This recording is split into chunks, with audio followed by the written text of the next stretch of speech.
De entrada decimos que Dios no comparte su gloria con nadie. Todo es un yo soy el que soy. Éxodo 3:4, Juan 10:7. Y también decimos que Cristo es el Cordero de Dios que quita los pecados del mundo. Juan 1:29.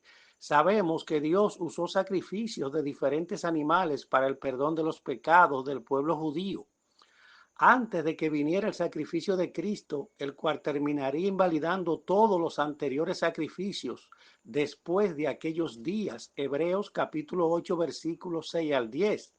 Además, la Pascua que el Señor instruyó al pueblo judío celebrar con un corderito como prefigura de Cristo, Éxodo capítulo 12, y fue primero que la fiesta de expiación. Tomen ese apunte. Pero entrando ya en materia, tenemos que en Levíticos capítulo 16, el Señor habla con Moisés ordenándole que le hable a su hermano sumo sacerdote Aarón sobre la instauración de la fiesta de expiación, la del perdón, Yom Kippur hoy día. En dicha fiesta se sacrificaban diferentes tipos de animales, empezando con un carnero para holocausto y dos machos cabríos para expiación.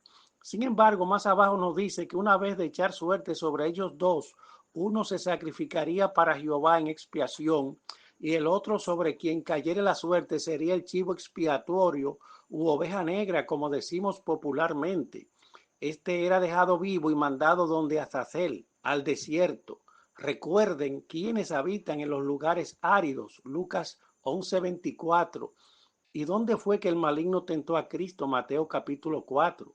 Porque aunque ambos machos cabríos llevaban los pecados, rebeliones del pueblo judío, entiendo que el chivo expiatorio, al no ser sacrificado, como en Hebreos 9:22 dice, que solo con derramamiento de sangre es que hay remisión de pecado. Por lo tanto, este no perdonaba el pecado del pueblo completamente, como el primer macho cabrío, sino que se lo llevaba a su autor, Azazel. Y aunque solo él llevaba las iniquidades, y coincidencialmente, ese fue el pecado original del maligno, según Ezequiel capítulo 28. Ahora bien, el primer macho cabrío era sacrificado a Jehová y cargando con los pecados del pueblo. Deducimos entonces que ese primer macho cabrío más bien cumplía y cumpliría en términos prefigurados con la salvación de los judíos por promesa y no por gracia, Romanos 11:26, ya que es en la fiesta de expiación, que es la sexta fiesta equivalente a los 6,000 años y algo más de gobierno de la humanidad en la segunda venida de Cristo, que ellos terminarían aceptando a Cristo, dándole el paso inmediato al milenio para su plena conversión. Los judíos antes solo aceptaban a Jehová tu Dios uno es, Deuteronomio capítulo 6 versículo 4, que incluso se lo confirmaron los propios judíos a Cristo cuando lo apedrearon. Y él les preguntó que por qué le hacían eso. Y ellos le dijeron, por la blasfemia de igualarse a Dios. Juan capítulo 10, versículos 31 al 33.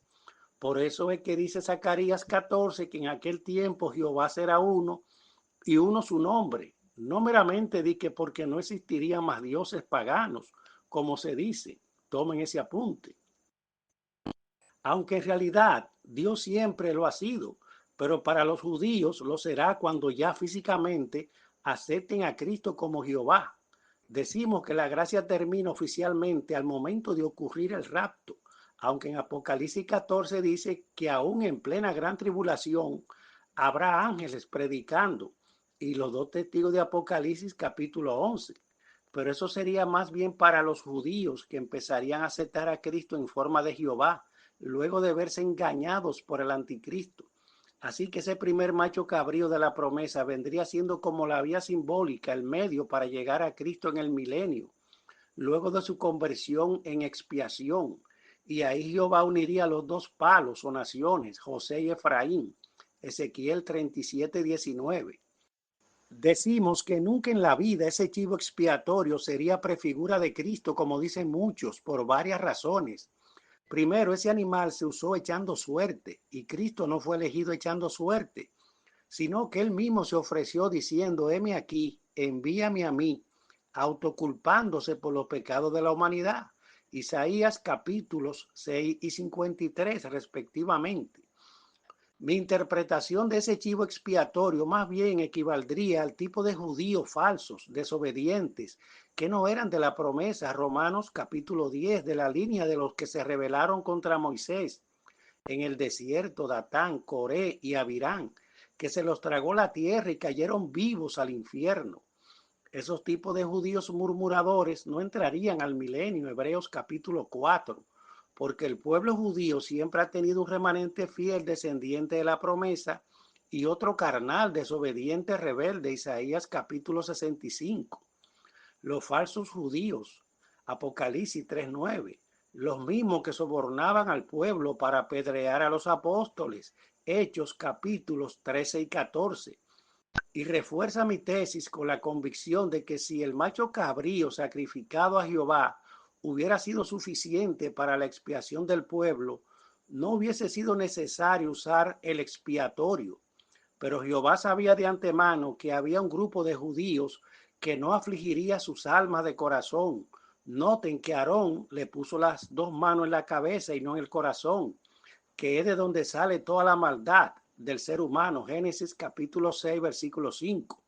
Mejor dicho, de forma temporal serían libres de culpa para luego recaer de nuevo. Por eso también eligió el chivo expiatorio, Hebreos capítulo 6, versículos 4 al 6. En Levíticos 16 inicia Jehová advirtiéndole sobre el fuego extraño, es decir, un tipo de judíos falsos mezclados que sus rebeliones y pecados eran trasladados a Azazel. Jehová no recibía esa falsa reconciliación. Isaías capítulo 1 versículos 11 al 13. Isaías capítulo 29 versículo 13. Sino más bien el chivo expiatorio de Azazel, que así como fue enviado vivo al desierto, así mismo caerán vivos en el valle de la decisión, el anticristo y el falso profeta. Por lo que decimos que ese chivo expiatorio le devolverá la maldad y rebelión de los hombres que participarán en Armagedón al maligno, terminando así su labor definitiva en la tierra. Aunque así tampoco esa acción los libraría de su condenación final, ni de su culpa y condenación eterna. A todos los humanos que perezcan en Armagedón, puesto que Dios no tendrá por inocente al culpable. Números 14, 18 al 19. Y en el juicio final, Dios pondrá a su derecha las ovejas y a su izquierda para condenación eterna las cabras. Mateo 25, 32 al 34.